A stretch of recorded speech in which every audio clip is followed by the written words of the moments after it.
सोचो, अगर तुम्हारे पास ऐसी पावर हो जिससे तुम किसी को भी अपने हिसाब से कंट्रोल कर सको, बॉस को कन्विंस करना, दोस्त से अपनी बात मनवाना या यहाँ तक कि किसी अनजान इंसान को अपने इशारों पर नचाना, ये कोई जादू नहीं, ये साइकोलॉजी का सबसे डार्क कोना है जिसे पावरफुल लोग इस्तेमाल करते हैं। और आज तुम इसे सीखने वाले हो, लेकिन ध्यान से सुनो, ये सिर्फ एजुकेशन पर्पस के लिए है, गलत इस्तेमाल मत करना, क्योंकि ट्रिक एक इतनी पावरफुल है कि इसे जानने के बाद तुम्हारी सोच बदल जाएगी। हो सकता है आप इसके लिए तैयार नहीं हो, लेकिन फिर भी देखें। अब गेम शुरू करते हैं। Trick 5, the illusion of choice. क्या तुमने कभी सोचा है कि लोग तुम्हारी मर्जी से डिसीजन क्यों नहीं लेते? क्योंकि उन्हें लगता है कि वो खुद कंट्रोल में है, लेकिन असली एक्सपर्ट उन्हें ऐसी चॉइस देते हैं जिससे वो तुम्हारे हिसाब से ही सोचें। कैसे? मान लो तुम अपने दोस्त से चाहते हो कि वो तुम्हारे साथ बाहर चले। अगर तुम सीधे बोलोगे चल बाहर चलते हैं, तो शायद वो मना कर देगा। लेकिन अगर तुम उसे ऑप्शन दो, भाई बाहर जाना है, पिज्जा हट चले या डोमिनोज, अब खेल बदल गया। अब उसे लग रहा है कि वो खुद डिसाइड कर रहा है, लेकिन सच में तुमने ही उसकी चॉइस लिमिट कर दी और वो किसी भी हाल में हाँ बोल देगा। यही टेक्निक बड़े ब्रांड्स, बिजनेस और पॉलिटिशियन इस्तेमाल करते हैं। लोगों को चॉइस का इल्यूजन दो, लेकिन असली कंट्रोल तुम्हारे हाथ में रखो। लेकिन रुको, अगले ट्रिक से तुम किसी से भी हाँ कहलवा सकते हो। Trick 4, the yes ladder technique. अगर तुम्हें किसी से बड़ा फेवर चाहिए तो सीधा मांगने पर मना कर देगा, लेकिन अगर तुम छोटे छोटे हाँ बुलवाते जाओ तो उसका दिमाग धीरे धीरे तुम्हारी रिक्वेस्ट को एक्सेप्ट करने लगेगा। कैसे? सोचो, तुम अपनी कंपनी में प्रमोशन चाहते हो।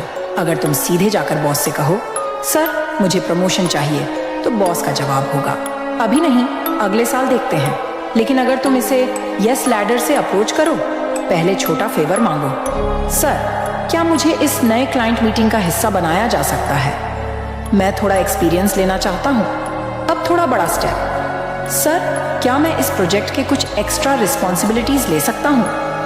अब बॉस को हाँ कहने की आदत पड़ चुकी है। सर क्या मैं लीडरशिप वर्कशॉप में जा सकता हूँ? इससे मेरी स्किल्स और बेहतर होंगी। अब आखिरी स्टेप, सर मैंने इस साल एक्स्ट्रा जिम्मेदारियां उठाई हैं, क्लाइंट्स भी खुश हैं, क्या अब मेरी प्रमोशन अप्लाई करने की संभावना बन सकती है? अब क्या होगा? बॉस पहले ही 3 से 4 बार हाँ बोल चुका है, तो अब तुम्हारी प्रमोशन की रिक्वेस्ट पर नहीं कहना मुश्किल हो जाएगा। उसे भी महसूस होगा कि तुमने धीरे धीरे अपनी वैल्यू दिखा दी है और प्रमोशन के लायक बन चुके हो। यही ट्रिक सेल्समैन, पॉलिटिशियन और लीडर्स यूज करते हैं। लोगों को छोटे छोटे हाँ बुलवाने की आदत डालो, फिर बड़ा फेवर मांगो। अगले ट्रिक से तुम किसी का भी गिल्टी बटन दबा सकते हो।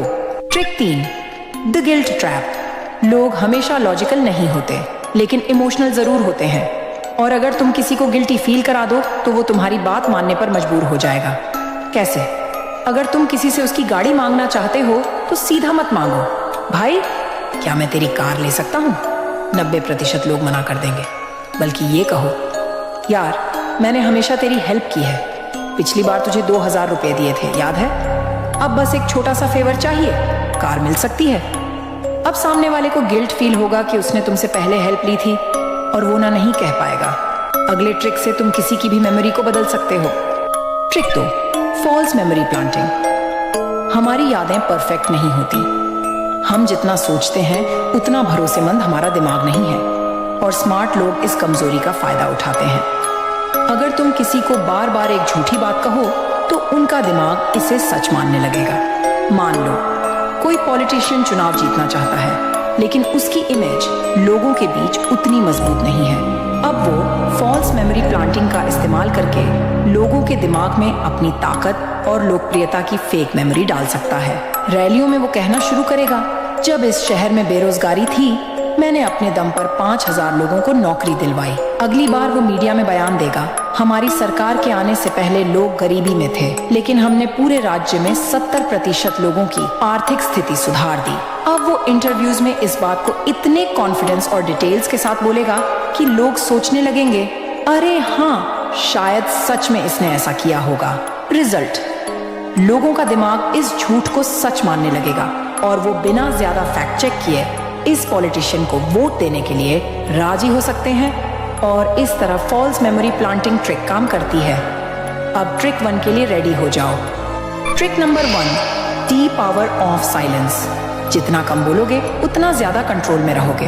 ब्रेन साइकोलॉजी क्यों कहती है कि खामोशी में ताकत है? लोग सोचते हैं कि बातचीत में बोलने वाला पावरफुल होता है, लेकिन असली ताकत उसी के पास होती है जो सुनना जानता है और चुप रहने की आर्ट में मास्टर है। जब हम चुप रहते हैं तो सामने वाले को डर, डिस्कम्फर्ट और इनसिक्योरिटी महसूस होने लगती है।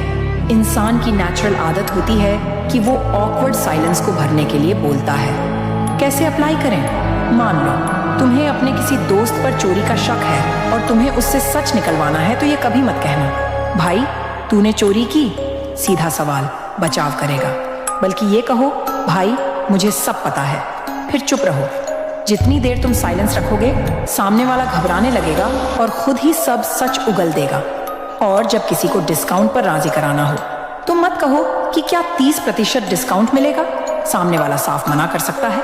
बल्कि ये कहो 30% डिस्काउंट तो मिल ही जाएगा, है ना? फिर चुप रहो। सेल्स में ये ट्रिक बहुत पावरफुल होती है। जैसे ही तुम चुप रहोगे सामने वाला खुद ही डील क्लोज करने के लिए हाँ बोल देगा। जब किसी डिबेट में जीतना हो, अगर तुम्हारा कोई दोस्त या दुश्मन बहस में कुछ भी तर्क दे रहा हो तो बजाय बहस करने के बस चुपचाप उसकी आंखों में देखो और मुस्कुराओ। सामने वाला खुद ही सेल्फ डाउट में अपने पॉइंट को कमजोर कर देगा। जब किसी को अपनी इंपॉर्टेंस दिखानी हो कम बोलो, सोच समझ कर बोलो। अब ध्यान से सुनो। शायद हमसे फिर मुलाकात ना हो,